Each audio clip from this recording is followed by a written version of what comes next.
It's time to wake up San Gabriel Valley with CCN Sunrise.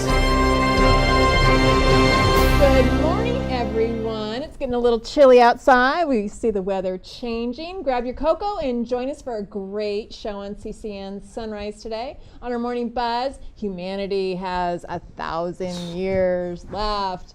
That's according to Mr. Hawkins. So we'll talk a little bit about that. And also we'll have Ellen Snortland, author of Beauty Bites Beast. And she's going to share her success stories about her film. Well, it was a book, now it's a film. So very exciting.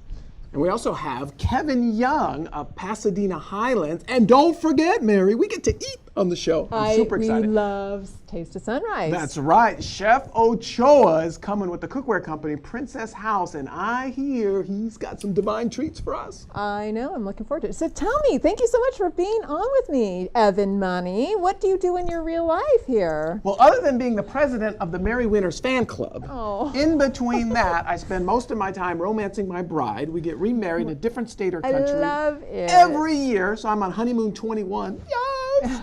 And then we have 2 fantastic children that we homeschool. So that is where we put all our time and energy. And in between that, I try to run a couple businesses here and there.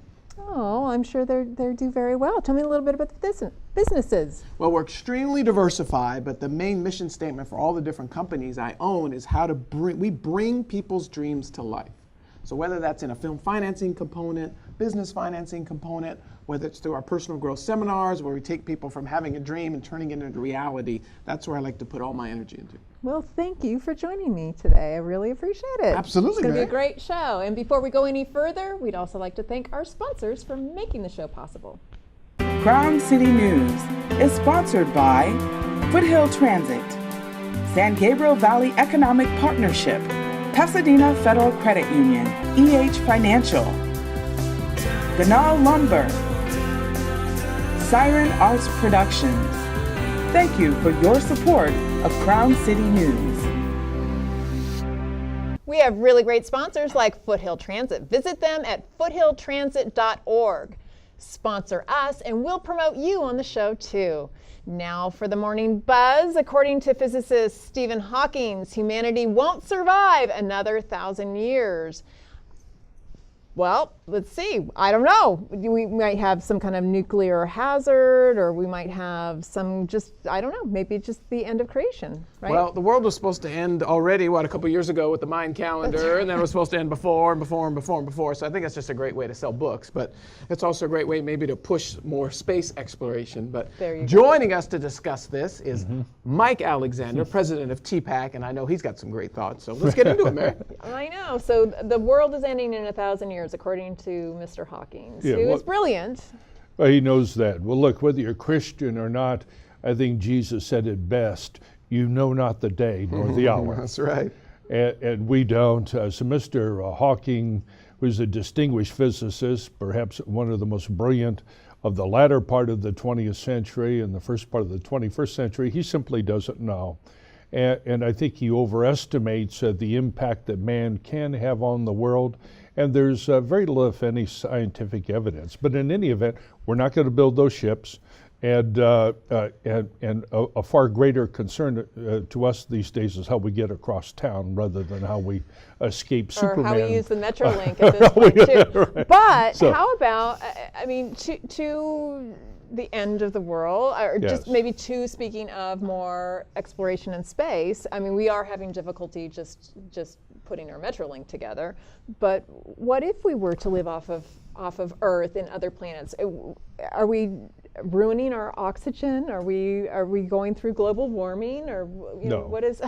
No. As exciting as it is to talk about it, I mean, I grew up with Moonraker and James Bond, and then I just watched the new Star Trek movie, and they got this cool satellite with all this stuff going on and these colonies and millions of people living on it. But the reality is we have enough technology to solve our own challenges. And I remember as a kid, we're running out of gas, the world's coming to an end, right? Oh, we'll invent, fuel injection. So I think there's enough inventions coming around, but at the same time, I still think we need to explore our own backyard. Like, what's under the ocean? I'm a fan of Jacques Cousteau. That's the last frontier, not space. What do we have here? What the heck's going on under the ocean? Although it would be cool to send somebody to Mars and do all that, I think, like you're saying, Mike, let's focus on what's going on. Let's make our bed first before we go save the world. Right, but we just send Mr. Hawking off on an exploratory mission, you know, and I've got a lot of people I'd like to send with him. We could send him off out. We could, buy one of those space shuttles from the Russians there and just launch them all off out there, you know. But I won't do the list. Will they come back and tell you? Tammy what it's will like? kill me. Yeah. So will they come back and tell you what it's like? No, they're not coming back. Okay. That's a one-way trip. That's the appeal of this mission. All right. So let's talk about innovation and a little bit more about maybe where we need to go in our country as far as innovation and creating a better environment, cleaner air. Well, we have so many regulations here in California versus some of the other states too. Well, and they're not mere regulations. They're specifically anti-industrial. The people who populate the EPA and this little rabbit warren of little bureaucrats. Basically, they hate progress.